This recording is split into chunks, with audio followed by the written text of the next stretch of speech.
छात्रों, डिक्टेशन 2 के अंतर्गत मैंने 60 और 80 के 2 वीडियो इससे पहले अपलोड किए थे। अब उसी पैरे में 500 वर्ड करते हुए मैं 100 शब्द प्रति मिनट की गति से 5 मिनट का डिक्टेशन इस वीडियो में अपलोड कर रहा हूँ।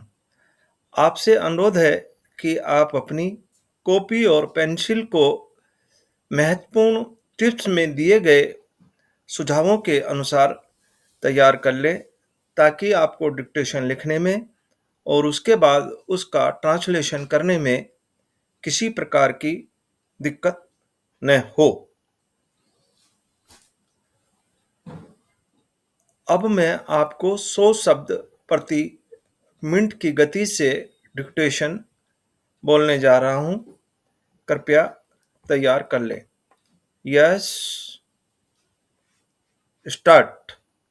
शिवसेना के विद्रोही विधायकों की संख्या 40 के करीब पहुंचते ही यह स्पष्ट हो गया था कि उद्धव ठाकरे मुख्यमंत्री के रूप में चंद दिनों के मेहमान हैं, लेकिन इसका अनुमान शायद ही किसी ने लगाया था कि उनके त्यागपत्र के बाद भाजपा स्वयं सत्ता की कमान नहीं संभालेगी और मुख्यमंत्री देवेंद्र फडणवीस के बजाय एकनाथ शिंदे बनेंगे।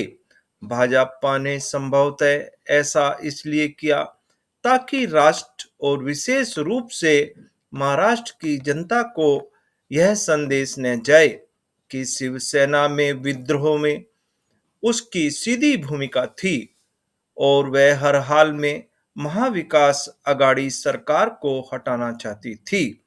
इस अनपेक्षित फैसले के पीछे यही रणनीति नजर आती है कि एकनाथ शिंदे गुट को ही असली शिवसेना के रूप में पेश किया जा सके।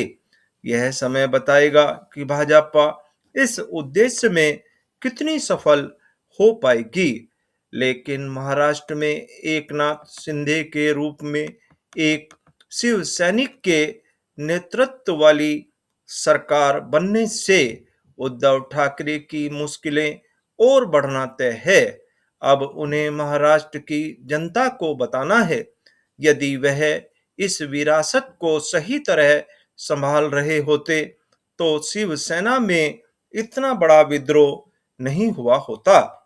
यह सही है कि शिवसेना में पहले भी विद्रोह हुए हैं, लेकिन उनसे पार्टी को अधिक नुकसान इसलिए नहीं हुआ क्योंकि बाल ठाकरे एक करिश्माई नेता थे।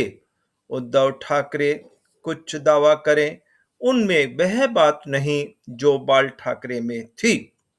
उद्धव ठाकरे ने सत्ता के लोभ में जिस तरह कांग्रेस और राष्ट्रवादी कांग्रेस से हाथ मिलाया, उससे उन्होंने बाल ठाकरे की विरासत को नुकसान पहुंचाने के साथ ही शिव सैनिकों को निराश भी किया। निसंदेह जितना अप्रत्याशित एकनाथ शिंदे का मुख्यमंत्री बनना है, उतना ही महाराष्ट्र की नई सरकार से बाहर रहने की घोषणा करने के बाद देवेंद्र फडणवीस की ओर से उप मुख्यमंत्री पद पर शपथ लेना। ऐसा लगता है कि भाजपा का केंद्रीय नेतृत्व जिस रणनीति पर चल रहा था, उससे देवेंद्र फडणवीस भली तरह अवगत नहीं थे या फिर अंतिम क्षणों में रणनीति में बदलाव हुआ। सच जो भी हो, शपथ ग्रहण के पहले देवेंद्र फडणवीस को लेकर जो असमंजस उपजा, उससे बचा जाना चाहिए था।